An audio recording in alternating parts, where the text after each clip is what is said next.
ومن يدع مع الله إلها آخر لا برهان له به فإنما حسابه عند ربه، جو شخص بھی اللہ کو چھوڑ کر کسی اور کو پکارے،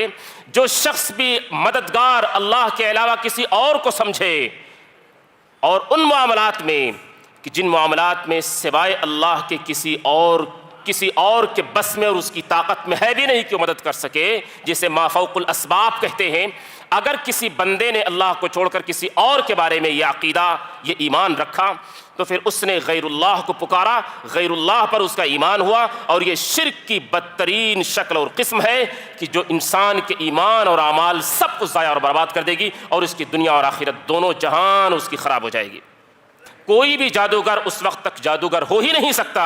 جب تک کہ وہ اپنے آپ کو دائرہ اسلام سے خارج نہ کر دے، جب تک کہ وہ کفر کا بار بار ارتکاب نہ کرے، جب تک کہ وہ شرک اکبر اس کی زندگی میں بار بار نہ پایا جائے، جب تک کہ کبیرہ گناہ اس کی زندگی کا حصہ نہ بن جائے، تب تک کوئی جادوگر ہو ہی نہیں سکتا ہے۔ ایسے جادوگروں کے پاس جانا اور ان جادوگروں کا آپ کا احوال بتانا، آپ کے معاملات کے حل کرنے کا دعویٰ کرنا، اور آپ کا انہیں علم غیب جاننے کا عقیدہ رکھنا، یہ جادوگر پہلے سے ہی کفر و شرک کی حالت میں تھا اور دائرہ اسلام سے باہر تھا۔ آپ اس کے پاس گئے، اس نے آپ کو بھی اپنے راستے پہ چلا کے سارا معاملہ ضائع اور برباد کر دیا، آپ کی دنیا اور آخرت دونوں ضائع ہو جائے گی۔ کہ اس امت کا ایک بڑا طبقہ آج قبروں پہ سجدے کو اپنے لیے جائز سمجھتا ہے، خود بھی سجدہ ریز ہوتے ہیں قبروں پر، اپنی معصوم اولاد کو بھی سجدے کراتے ہیں، یعنی بچپن سے ہی شرک ان کے اندر داخل کرتے ہیں۔ یہ خوفناک نظارہ میں نے خود اپنی آنکھوں سے دیکھا ہے، خود بھی قبروں پہ سجدہ ریز ہو رہے ہیں، اپنی معصوم اولاد سے بھی سجدہ کرا رہے ہیں۔ اللہ عز و جل فرماتے ہیں وَإِذَا سَأَلَكَ عِبَادِي عَنِّي فَإِنِّي قَرِيب۔ بڑی آسانی سے اس امت کا ایک بڑا طبقہ اپنی بیماری سے شفا کے لیے کہیں اور جاتا ہے، ہاتھ اٹھاتا ہے، کسی اور سے جا کر فریاد کرتا ہے، جبکہ کسی بھی تکلیف سے باہر نکلنے کے لیے، کسی بھی طرح کی بیماری سے شفا یابی کے لیے دعائیں صرف اور صرف اللہ وحدہ لا شریک سے ہی کی جا سکتی ہے۔ اللہ فرماتے وَإِذَا سَأَلَكَ عِبَادِي عَنِّي فَإِنِّي قَرِيب۔ جب میرا کوئی بندہ مجھ سے دعاؤں کے لیے ہاتھ اٹھاتا ہے یا اپنی پیشانی کو زمین پر رکھ کر مجھ سے شفا کے لیے مجھ سے دعائیں کرتا ہے، مجھ سے شفا طلب کرتا ہے، تو میں اس وقت اس سے بے حد قریب ہو چکا ہوتا ہوں۔ جب وہ مجھ سے دعائیں کرتا ہے، میں اس کی دعاؤں کو سنتا، اس کی فریاد کو قبول کرتا اور اس کی مرادیں پوری کرتا ہوں۔ یہ صفت صرف اللہ کی ہے اور یہ کام صرف اللہ کے لیے ہی اکیلے جائز ہے۔ اگر ان میں سے تھوڑا سا بھی کام کسی اور کے لیے جائز اور روا سمجھا گیا تو شرک یہ نہیں تو پھر اور کیا ہے؟ وَقُلْ جَاءَ الْحَقُّ وَزَهَقَ الْبَاطِلُ إِنَّ الْبَاطِلَ كَانَ زَهُوقًا۔ السلام علیکم ورحمۃ اللہ وبرکاتہ۔ الحمد للہ رب العالمین والصلاة والسلام علی نبینا محمد وعلی آلہ واصحابہ ومن تبعهم بإحسان إلى يوم الدین۔ قال الله تعالى أعوذ بالله السميع العليم من الشيطان الرجيم من همزه ونفخه ونفثه الذين آمنوا ولم يلبسوا إيمانهم بظلم أولئك لهم الأمن وهم مهتدون۔ وقال تعالى أعوذ بالله من الشيطان الرجيم وما يؤمن أكثرهم بالله إلا وهم مشركون۔ وقال رسول الله صلى الله عليه وسلم لا تقوم الساعة حتى تلحق قبائل من امتی بالمشرکین۔ ہم سب کو یہ بات معلوم ہے اور سب سے مضبوطی کے ساتھ معلوم رہنی بھی چاہیے کہ اس زمین پر سب سے خطرناک اور سب سے بڑا جرم اور گناہ شرک ہے۔ اللہ عز و جل کے یہاں کسی طور پر بھی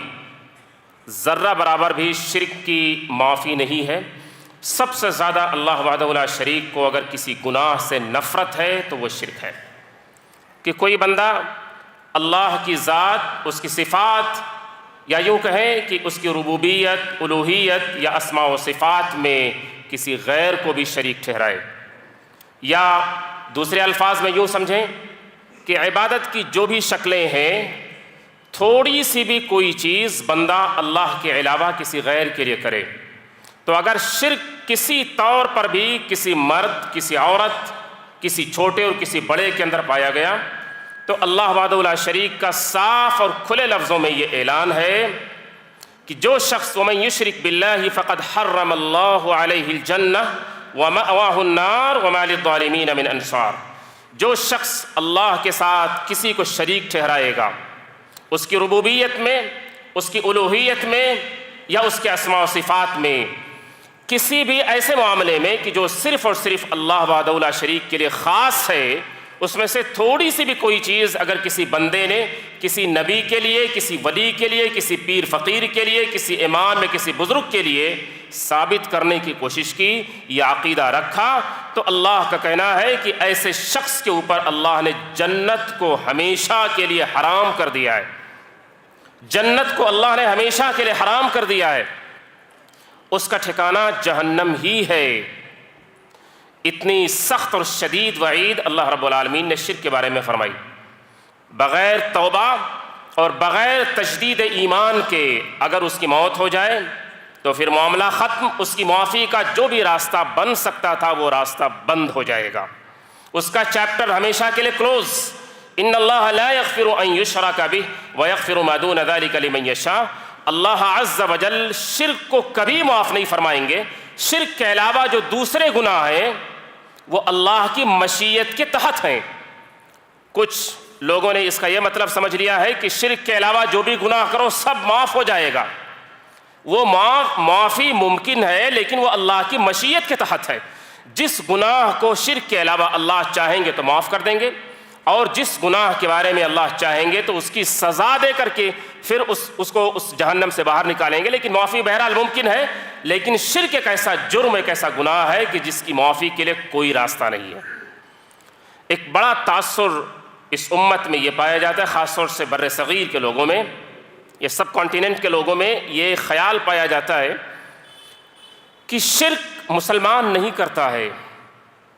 یا مسلم قوم میں شرک نہیں پایا جا سکتا ہے۔ شرک کا مطلب وہ یہ سمجھتے ہیں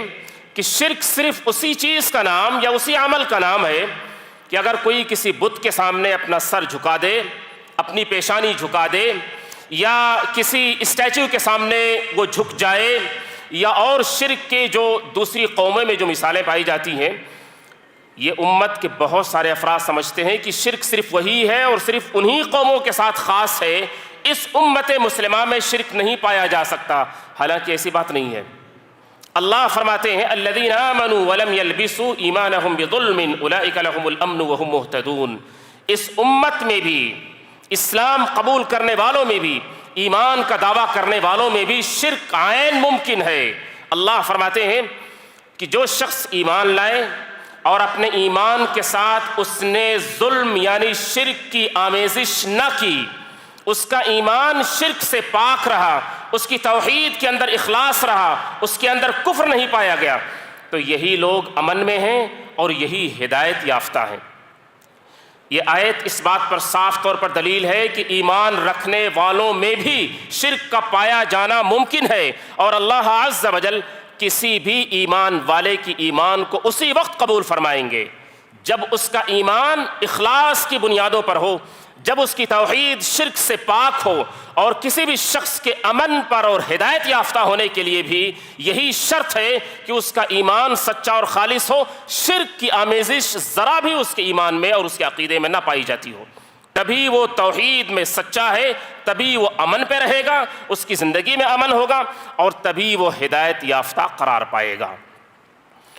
دوسری آیت میں یا ایھا الذین آمنوا ان تطیعوا فریقا من الذین اوتوا الکتاب یردوکم بعد ایمانکم کافرین، اس میں بھی اللہ رب العالمین نے اس بات کی جانب اشارہ کیا ہے کہ ایمان والو، اگر تم اللہ اور اس کے رسول کی اتباع اور پیروی میں ذرا سی بھی چوکے، اور اس معاملے میں اگر تمہاری سوچ، تمہاری نیت صاف ستھری بے لاگ نہ رہی، تو تمہیں خبر بھی نہ ہوگی کہ ایمان کے ساتھ کفر میں کیسے تم داخل ہو گئے، تمہاری توحید کے ساتھ شرک کیسے مل گئی، تمہیں پتہ بھی نہیں چلے گا۔ اس سے یہ معلوم ہوا کہ ایمان کے ساتھ کفر کا شامل ہو جانا، ایمان کے ساتھ یا توحید کے ساتھ شرک کی آمیزش ممکن ہے، اگر کوئی مرد یا عورت اس سلسلے میں اچھی طرح سے ہوش میں نہ رہا تو۔ بلکہ سورہ یوسف کی آیت کہ جس کے ذریعے آج کی اس کانفرنس کی شروعات اور آغاز کی گئی، وہ آیت تو یہ کہتی ہے وَمَا يُؤْمِنُ أَكْثَرُهُمْ بِاللَّهِ إِلَّا وَهُمْ مُشْرِكُونَ، ایمان لانے والوں میں اکثریت میجارٹی شرک کرنے والوں کی ہے۔ انہیں یوں لگتا ہے، وہ بہت خوش فہمی میں مبتلا ہیں کہ وہ جو چاہیں کریں،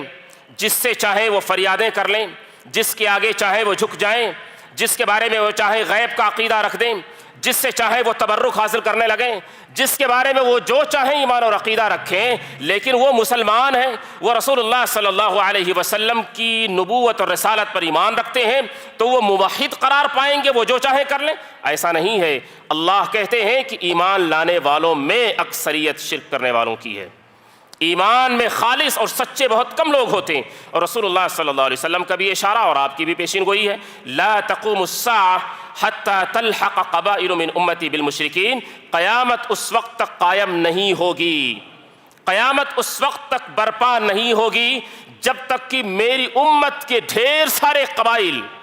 میری امت کے بہت سارے قبائل مشرکین کے ساتھ مل نہ جائیں، اور اس روایت میں ہے کہ جب تک وہ بتوں کی عبادت نہ کرنے لگیں۔ تو قیامت سے قریب قریب شرک اور بڑھتی جائے گی، اور یہ امت شرک سے قریب ہوتی جائے گی، بلکہ قیامت کے قریب ہوتے ہوتے اس امت کا ایک بڑا طبقہ پورے طور پر شرک میں ڈوب جائے گا۔ ہاں یہ بات ضرور ہے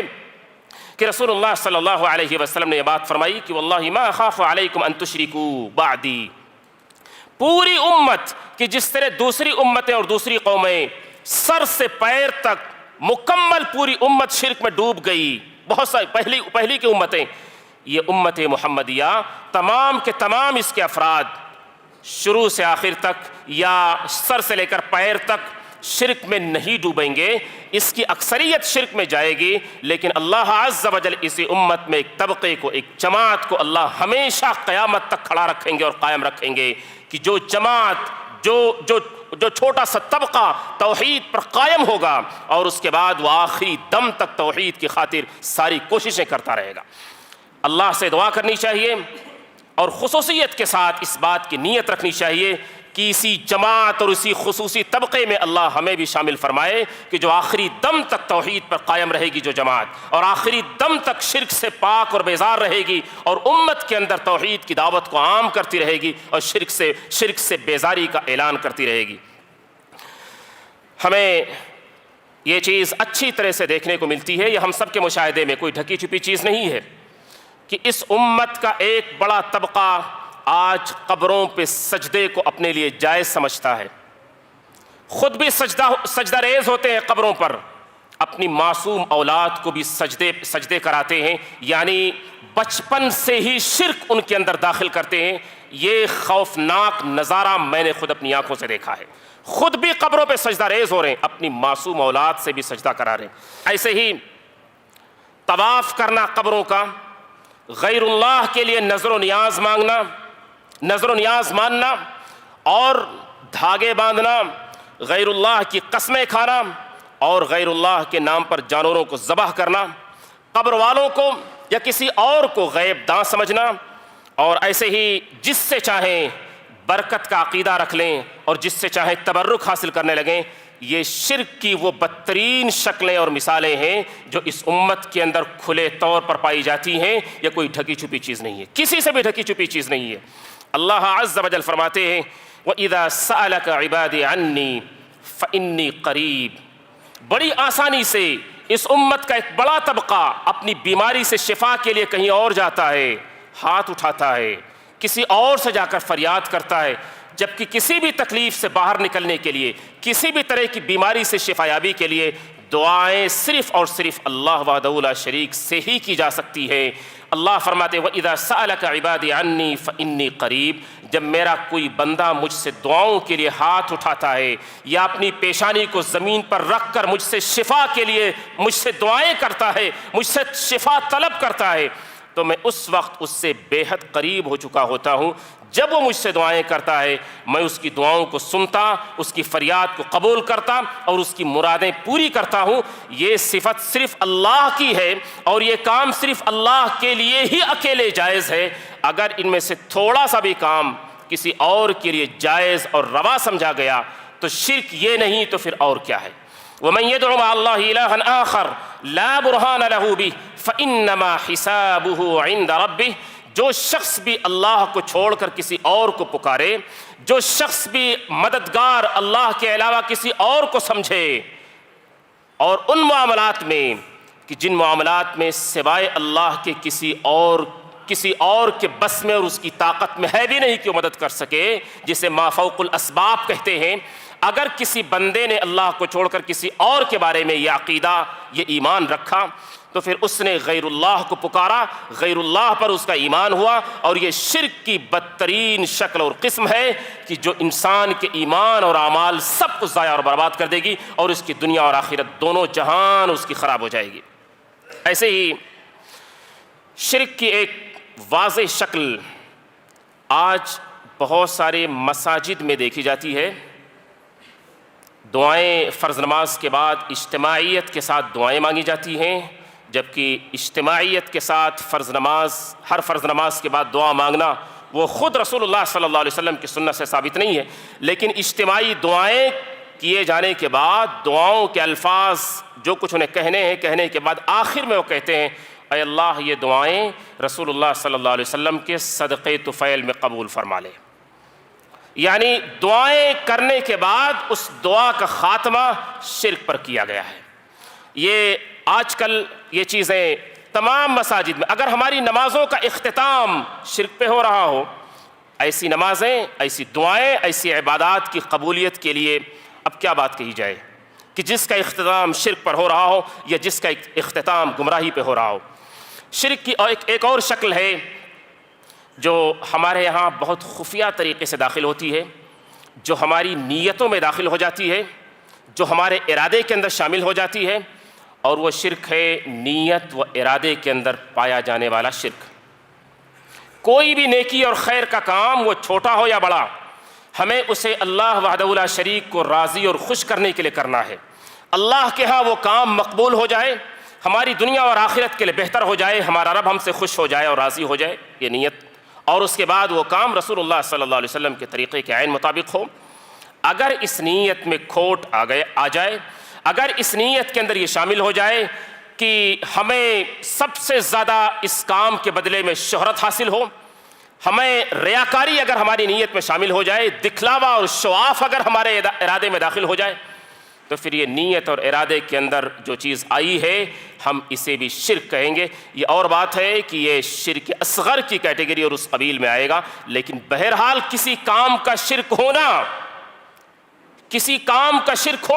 یا کسی عمل کو شرک کی کیٹیگری یا اس زمرے میں رکھا جانا، یہ خود اس کی تباہی، اس کی بربادی اور تکلیف کے لیے بہت کافی ہے۔ شرک اکبر سے تو انسان دائرہ اسلام سے خارج ہو جاتا ہے، لیکن شرک اصغر سے انسان دائرہ اسلام سے خارج تو نہیں ہوگا، لیکن جس عمل میں شرک اصغر پایا گیا، جس نیت اور ارادے میں دکھلاوا اور ریاکاری پایا گیا، وہ عمل ضائع اور برباد ہو جائے گا۔ وہ عمل اللہ کے ہاں کسی طور پر بھی مقبول نہیں ہوگا، بلکہ اس عمل کے بدلے میں کہ جس عمل میں ریاکاری اور دکھلاوا پایا گیا، اللہ کے ہاں سخت اور شدید سزا بھی ہو سکتی ہے، جیسا کہ صحیح مسلم کی روایت سے اس بات کا صاف طور پر ثبوت موجود ہے۔ ایسے ہی اللہ عز و جل نے اس بارے میں صاف طور پر یہ بھی کہا کہ من کان یرید الحیاۃ الدنیا وزینتها نوفی الیہم اعمالہم فیہا وہم فیہا لا یبخسون اولئک الذین لیس لہم فی الآخرہ۔ جس کسی شخص کا ارادہ اس دنیا کی زندگی اور دنیا کی اس خوبصورتی کو پانا ہو، آخرت کو چھوڑ کر اسے بھول کر اور وہاں کی کامیابی کو بالکل نظر انداز کر کے جس کا ارادہ اور جس کی نیت میں صرف دنیا کی زندگی شامل ہو جائے، اللہ عز و جل کہتے ہیں ایسے شخص کا آخرت میں کوئی حصہ باقی نہیں بچے گا۔ نبی صلی اللہ علیہ وسلم نے اسی شرک کے بارے میں فرمایا ان اخوف ما اخاف علیکم الشرک الاصغر فسئل عنہ فقال الریا۔ آپ نے فرمایا کہ مجھے میری امت کے بارے میں شرک کی جس قسم اور جس شکل کا سب سے زیادہ خوف اور ڈر ہے کہ میری امت کی اکثریت اس شرک میں مبتلا ہوگی یا اس شرک کے اندر وہ انوالو ہوگی۔ نبی کہتے ہیں جس شرک کا سب سے زیادہ مجھے خوف اور خطرہ ہے اپنی امت کے حوالے سے، وہ یہی شرک اصغر ہے۔ آپ سے پوچھا گیا اس شرک اصغر کی شکل کیا ہوتی ہے، اس سے مراد آپ کی کیا ہے؟ تو نبی رحمت صلی اللہ علیہ وسلم نے فرمایا کہ شرک اصغر سے مراد ریاکاری اور دکھلاوا ہے۔ بڑے سے بڑا کام اگر ریاکاری اس کے اندر شامل ہوا، دکھلاوا اس کے اندر آیا، تو وہ کام اللہ کے ہاں تو مقبول ہرگز نہیں ہو سکتا، بلکہ وہ کام اس دنیا میں ہمارے لیے ذلت اور رسوائی کا بھی سبب بن سکتا ہے۔ من سمع سمع اللہ بہ، اس حدیث کی روشنی میں اس امت کے اندر شرک کی ایک اور بدترین شکل پائی جاتی ہے جو مردوں سے زیادہ خواتین میں پائی جاتی ہے، اور وہ یہ ہے کہ جادوگروں کے پاس چکر لگانا، جادوگروں کے در کا چکر لگانا۔ یہ جادوگری خود اتنا بڑا کفر ہے، اتنا منحوس اور اتنا خبیث عمل ہے کہ جادوگر خود دائرہ اسلام سے خارج ہی ہوتا ہے۔ کہ عمر بن خطاب رضی اللہ عنہ نے تمام اقتلوا کل ساحر کا آپ نے فرمان جاری کیا اپنے تمام گورنروں کے نام کہ جتنے بھی جادوگر ملیں تمام جادوگروں کی گردن مار دی جائے۔ وہ حق نہیں رکھتے ہیں کہ سماج میں زندہ رہیں، کیونکہ دوسروں کی زندگی، دوسروں کے صحت اور ان کے رشتے ناطے سے یہ کھلواڑ کرتے ہیں، اسے برباد کرتے ہیں، یہ حق نہیں رکھتے کہ یہ دنیا میں رہیں۔ کوئی بھی جادوگر اس وقت تک جادوگر ہو ہی نہیں سکتا جب تک کہ وہ اپنے آپ کو دائرہ اسلام سے خارج نہ کر دے، جب تک کہ وہ کفر کا بار بار ارتکاب نہ کرے، جب تک کہ وہ شرک اکبر اس کی زندگی میں بار بار نہ پایا جائے، جب تک کہ کبیرہ گناہ اس کی زندگی کا حصہ نہ بن جائے، تب تک کوئی جادوگر ہو ہی نہیں سکتا ہے۔ ایسے جادوگروں کے پاس جانا اور ان جادوگروں کا آپ کا احوال بتانا، آپ کے معاملات کے حل کرنے کا دعویٰ کرنا اور آپ کا انہیں علم غیب جاننے کا عقیدہ رکھنا، یہ جادوگر پہلے سے ہی کفر و شرک کی حالت میں تھا اور دائرہ اسلام سے باہر تھا۔ آپ اس کے پاس گئے، اس نے آپ کو بھی اپنے راستے پہ چلا کے سارا معاملہ ضائع اور برباد کر دیا۔ آپ کی دنیا اور آخرت دونوں ضائع ہو جائے گی، کیونکہ وہ جادوگر کہ جس کی زندگی کبیرہ گناہوں سے بھرپور، کہ جس کی زندگی شرک اکبر سے بھرپور، کہ جس کی زندگی میں کفر ہمیشہ اور بار بار پایا جائے، وہ جادوگر اپنے پاس جانے والوں کو بھی اس وقت تک نہ چھوڑے گا جب تک کہ ان سے بھی کفر اور شرک کا ارتکاب نہ کرا لے۔ اسی لیے رسول اللہ صلی اللہ علیہ وسلم نے فرمایا کہ اگر کوئی شخص کسی ایسے شخص کے پاس جائے، من اتی عرافا او کاہنا فصدقہ بما یقول فقد کفر بما انزل علی محمد۔ بہت ساری خواتین اپنے شوہروں کی رضامندی یا ان کا فیور حاصل کرنے کے لیے جاتی ہیں، کچھ اپنی بیماریوں سے شفا کے لیے جاتی ہیں، کچھ کسی اور مقاصد کی خاطر جاتی ہیں، جائز و ناجائز، لیکن رسول اللہ صلی اللہ علیہ وسلم فرماتے ہیں کہ کوئی شخص جو آپ کا مستقبل بتاتا ہو، جو آپ کی پیشانی اور ہاتھ کی لکیریں دیکھ کر آپ کے بارے میں بہت کچھ بتاتا اور سمجھاتا ہو، کہ جس کو دیکھ کر کے لوگ فوراً اپنا ہتھیار ڈال دیتے ہو کہ یہ بہت پہنچا ہوا آدمی ہے، لیکن ایسے شخص کے پاس جانا اور اس کی بات پر ہاں کرنا اور اس کی تصدیق کرنا، نبی کہتے ہیں فقد کفر بما انزل علی محمد، یہ اتنا بڑا جرم ہے کہ اس نے محمد صلی اللہ علیہ وسلم پر اتری ہوئی اور نازل ہوئی شریعت کا انکار کر دیا۔ ایسے شخص کے پاس جانا محمد رسول اللہ صلی اللہ علیہ وسلم کی لائی ہوئی شریعت کا انکار کرنا ہے۔ لہٰذا ایسے تمام چیزوں سے اپنے آپ کو بچانا چاہیے اور اپنے آپ کو محفوظ رکھنا چاہیے۔ اور اس کے بعد ابراہیم علیہ السلام جنہیں ہم توحید کا امام کہتے ہیں، جنہیں اللہ نے ان ابراہیم کان امۃ قانتا للہ حنیفا ولم یک من المشرکین کہا، کہ توحید کے امام ہیں، تنہا ایک امت ہے، شرک سے پاک ہیں، کہ اللہ نے بار بار ان کی توحید پر مضبوطی اور شرک سے برات کا اظہار اور اعلان کیا قرآن کریم میں۔ وہ ابراہیم علیہ السلام شرک سے محفوظ رہنے کے لیے اپنے آپ کے لیے اور اپنی اولاد کے لیے اللہ سے دعا کرتے ہیں۔ ہمیں کبھی شرک کے بارے میں بہت غلط فہمی کا شکار نہیں ہونا چاہیے، کبھی اوور کانفیڈنٹ نہیں ہونا چاہیے کہ ہم توحید پر ہیں، ہماری اولاد توحید پر ہے۔ الشرک فیکم اخفی من دبیب النمل، ہمارے اندر بھی، ہماری بیوی بچوں کے اندر بھی کبھی کبھار یہ عین ممکن ہے، ہمیں پتہ نہ چلے، کبھی کسی مسئلے کو سمجھنے میں ہم سے چوک ہو جائے اور یہ شرک بڑی آہستگی کے ساتھ ہماری زندگی میں اور ہمارے ایمان میں داخل ہو جاتا ہے، ہمیں پتہ بھی نہیں چلتا۔ نبی کہتے ہیں باریک چونٹی سے بھی زیادہ خفیہ طریقے سے داخل ہوتا ہے۔ لہٰذا اس خفیہ طریقے سے داخل ہونے والے شرک سے بچنے کے لیے اپنے آپ کے لیے اور اپنی اولاد کے لیے اللہ سے دعائیں کریں کہ جس طرح ابراہیم علیہ السلام نے کیا، وَجْنُبْنِي وَبَنِيَّ أَن نَعْبُدَ الْأَصْنَامَ، اے میرے رب تو مجھے بھی، میری اولاد کو بھی، یا ہم سب کو بھی اور ہماری اولاد کو بھی شرک سے اور بتوں کی عبادت سے محفوظ کر لے۔ اور رسول اللہ صلی اللہ علیہ وسلم کی سکھلائی ہوئی دعا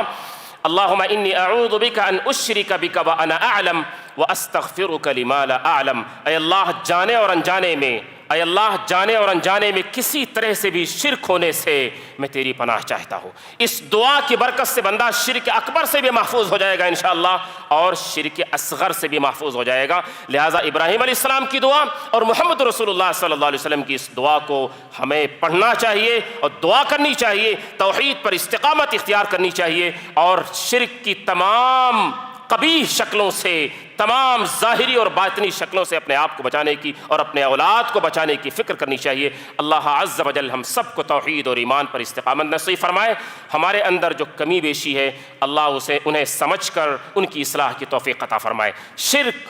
کفر اور جتنی بھی برائیاں ہیں اللہ عز و جل تمام سے ہم سب کو محفوظ رکھے، ہماری اولاد کو بھی محفوظ رکھے۔ آمین۔ اقول قولی ھذا واستغفر اللہ لی ولکم ولسائر المسلمین۔ السلام علیکم۔